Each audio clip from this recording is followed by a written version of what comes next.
ఏలూరు జిల్లా కామవరపుకోట మండలం తడికలపూడి కామవరపుకోట గ్రామాల్లో వచ్చే సంక్రాంతి పండుగ సందర్భంగా తడికలపూడి పోలీస్ స్టేషన్ ఎస్ఐ ఎం జయబాబు వారి ఆధ్వర్యంలో గ్రామాల్లో ఏ విధమైనటువంటి జూదాలు నిర్వహించరాదని కామవరపుకోట మండలంలోని గ్రామాల్లోని ప్రజలతో కలిసి సంక్రాంతికి జూదం వద్దు సాంప్రదాయమే ముద్దు గ్రామంలోని ప్రజలతో ఫ్లెక్సీలు పట్టుకొని ర్యాలీలు నిర్వహించడం జరిగింది. ఎవరైనా సరే పేకాట గుండాట కోడిపందాలు గ్రామాల్లో గానీ నిర్వహిస్తే వారిపై చట్టపరమైన చర్యలు తీసుకుంటామని తడికలపూడి ఎస్ఐ ఎం జయబాబు తెలియజేశారు.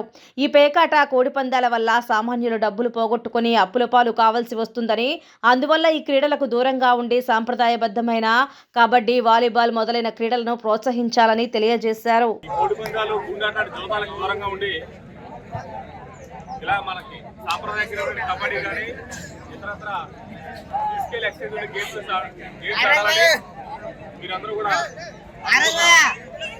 మంచి అవకాశాలు అందిపించుకుని ఉండాలని కోరుకుంటున్నాం. ఈ ఏదైతే జోదాలు ఉన్నాయో దాంట్లో మనకు డబ్బులు ఎక్కువగా వస్తాయి, కానీ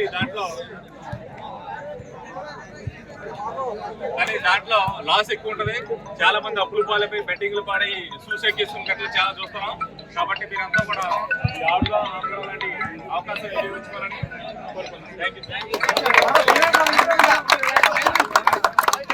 యూ.